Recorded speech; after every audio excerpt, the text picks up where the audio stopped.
Hello friends, welcome to Praveen study point. दोस्तों, आज की इस वीडियो में हम पढ़ने वाले हैं अमेरिकी गृह युद्ध के कारण, जो कि यूजी सेमेस्टर 3 का बहुत ही इंपॉर्टेंट क्वेश्चन है। ठीक है, तो दोस्तों सबसे पहले तो आप हमारे चैनल प्रवीण स्टडी पॉइंट को सब्सक्राइब कर लीजिए और साथ में बेल आइकन को भी ज़रूर प्रेस कर लीजिए ताकि इसी तरह के वीडियो के लेटेस्ट अपडेट आपको सबसे पहले मिलते रहे। ठीक है, तो चलिए हम वीडियो को शुरू करते हैं और जानते हैं कि अमेरिकी गृह युद्ध के कारण क्या क्या थे और इसमें आप किस तरह से पॉइंट वाइज आंसर लिख सकते हैं। ठीक है, तो जैसा कि यहाँ पे दिया गया है दोस्तों, अमेरिकी गृह युद्ध के कारण। ठीक है, इसमें आप सबसे पहला पॉइंट लिख सकते हैं सामाजिक आर्थिक विषमता। ठीक है, तो आप इस सामाजिक आर्थिक विषमता में क्या लिखिएगा, अमेरिका में उत्तरी और दक्षिणी राज्यों की अर्थव्यवस्था और उत्पादन प्रणाली में व्यापक अंतर था।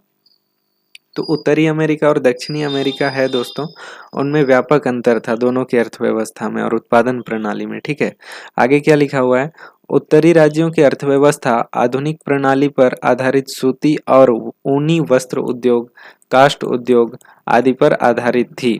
इसके साथ ही उत्तरी राज्यों में तीव्र गति से परिवहन व संचार साधनों का विकास भी हुआ। वहीं दूसरी ओर दक्षिणी राज्य अभी भी परंपरागत उत्पादन प्रणाली से जुड़े हुए थे। उनकी अर्थव्यवस्था का आधार कृषि व लगान था। वहां परिवहन व संचार साधनों का विकास भी अल्प गति से हो रहा था। इन सभी कारणों ने उत्तर और दक्षिण राज्यों में आर्थिक व सामाजिक स्तर पर व्यापक अंतरों को जन्म दिया। यही अंतर अमेरिकियों के बीच मतभेद का कारण भी बना। ठीक है, तो दोस्तों ये आर्थिक अंतर है उत्तर और दक्षिण राज्य जो है अमेरिका उसके बीच, तो ये भी एक मतभेद का कारण बनता है। आप सेकंड पॉइंट ये लिख सकते हैं, उद्योगों के संरक्षण का भी प्रश्न था। ठीक है, इसमें आप ये लिख सकते हैं, अमेरिका के नवोदित उद्योगपति जो नए नए आए थे उसको विदेशी प्रतिस्पर्धा से बचाने हेतु संघ ने कई विशेष सुविधाएं प्रदान की थी। ठीक है, इस संरक्षण नीति के परिणाम स्वरूप आयातित वस्तुओं की अपेक्षा विनिर्मित वस्तुओं को प्रोत्साहन दिया गया। चूंकि ये विनिर्मित वस्तुएं आयातित वस्तुओं की अपेक्षा अधिक महंगी थी और साथ ही अधिकांश उद्योग भी उत्तरी राज्य में ही केंद्रित थे, इस कारण दक्षिणी राज्यों को लगा कि संघ का प्रयोग सिर्फ उत्तरी राज्यों के हितों को साधने के लिए किया जा रहा है और दक्षिणी राज्यों के हितों की उपेक्षा की जा रही है। तो दोस्तों ये पॉइंट भी बहुत अच्छा है। इसमें ये लिखा हुआ है कि जो नए नए उद्योग बन रहे थे उनको संरक्षण दिया जा रहा था उत्तरी राज्यों में, और दक्षिणी राज्यों में ऐसे उद्योग नहीं थे या फिर थे तो बहुत कम थे।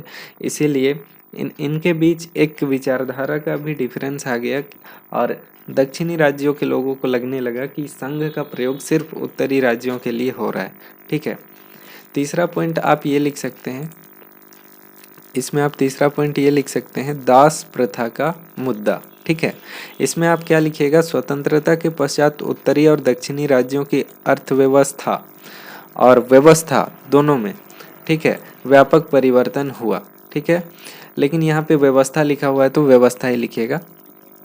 उत्तरी और दक्षिणी राज्यों की व्यवस्थाओं में भी व्यापक परिवर्तन हुआ स्वतंत्रता के बाद। उत्तरी राज्यों की उत्पादन प्रणाली अब दास शोषण पर आधारित नहीं रह गई थी, जबकि दक्षिणी राज्यों के बगान और कृषि व्यवस्था अभी भी दास प्रथा जैसी शोषणकारी व्यवस्था पर आधारित थी।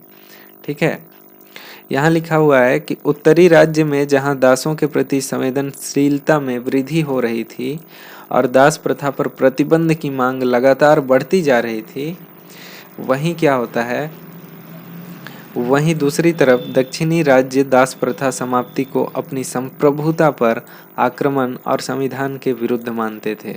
उत्तर में दास प्रथा समाप्ति को जबरदस्त जन समर्थन प्राप्त होने और इसी मुद्दे पर दक्षिणी राज्यों की आलोचना करने के कारण उत्तर व दक्षिण राज्यों में मतभेद यानी गृह युद्ध में तब्दील हो गया। ठीक है दोस्तों, दास प्रथा जो थी वो दक्षिणी राज्य जो था अमेरिका का उसमें बहुत ज़्यादा प्रचलित था और उत्तरी राज्यों में अब स्वतंत्रता के बाद दास प्रथा को कम करने पर जोर दिया जा रहा था और इसको हटाने के लिए बहुत व्यापक जन समर्थन था।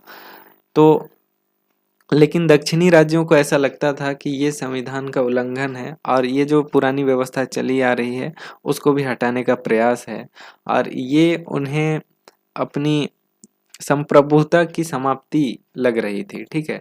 तो इससे दोनों में कॉन्फ्लिक्ट होता है, मतभेद उत्पन्न होता है और ये मतभेद अपने चरम स्तर पर चला जाता है और गृह युद्ध की स्थिति उत्पन्न हो जाती है। दोस्तों आप ये भी लिख सकते हैं इसमें कि दास प्रथा से जुड़े संवैधानिक मुद्दे भी समस्या का एक प्रमुख कारण थे, ठीक है। तो ये संवैधानिक मुद्दे क्या थे आखिर, ठीक है। यहाँ पे आप लिख सकते हैं, वस्तुतः अमेरिकी कांग्रेस में जनसंख्या के आधार पर राज्य से प्रतिनिधि की संख्या निर्धारित की जाती थी, जिसमें दासों की भी गणना की जाती थी, ठीक है। ऐसे में दास प्रथा तथा गैर दास प्रथा वाले राज्यों के रूप में नवीन क्षेत्रों के संघ में विलय के प्रश्न पर मतभेद पैदा हुआ। वस्तुतः उत्तरी राज्य नवीन क्षेत्रों को गैर दास प्रथा वाले राज्यों के रूप में, जबकि दक्षिणी राज्य उनको दास प्रथा वाले राज्य के रूप में शामिल करना चाहते थे। अतः इस मुद्दे पर मतभेद बढ़ा। ऐसे में 1820 में मसूरी राज्य के विलय को लेकर समस्या पैदा हुई। अतः मसूरी समझौते के तहत यह कहा गया कि एक निर्धारित रेखा 36 डिग्री 30 के उत्तर में स्थित क्षेत्रों को गैर दास प्रथा वाले राज्य, जबकि दक्षिण में स्थित क्षेत्रों को दास प्रथा वाले राज्य के रूप में शामिल किया जाएगा। इस क्रम में 1854 में मेसन डिक्सन सीमा के उत्तरी भाग में स्थित मेसन डिक्सन सीमा रेखा के उत्तरी भाग में स्थित कैसस एवं नेब्रास्का को दास प्रथा वाले राज्य के रूप में शामिल किया गया। तो उत्तरी और दक्षिणी राज्यों के बीच टकराव बढ़ा, ठीक है। तो इससे फिर टकराव बढ़ा। तो इस तरह का कारण था अमेरिका का गृह युद्ध होने का, ठीक है।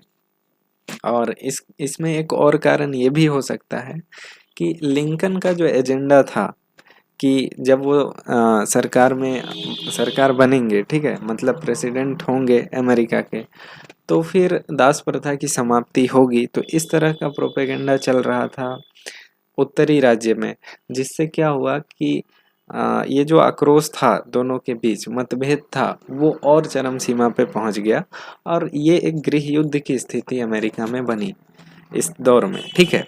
और गृह युद्ध होता था और गृह युद्ध का क्या परिणाम हुआ उसको हम लोग किसी और वीडियो में देखेंगे। यहाँ तक आपका जो गृह युद्ध का जो कारण है, अमेरिका गृह युद्ध का जो कारण है, वो कंप्लीट हो गया, ठीक है। अगर आप इतना आंसर लिखते हैं तो आपको काफ़ी अच्छा मार्क्स आ सकता है, ठीक है। तो दोस्तों इसी तरह के और भी वीडियो देखने के लिए हमारे चैनल को सब्सक्राइब कीजिए, लाइक कीजिए, अपने दोस्तों से शेयर कीजिए और साथ में बेल आइकन को भी ज़रूर दबाइए ताकि इस तरह के वीडियो के लेटेस्ट अपडेट आपको सबसे पहले मिलते रहे, ठीक है। तो धन्यवाद, जय हिंद।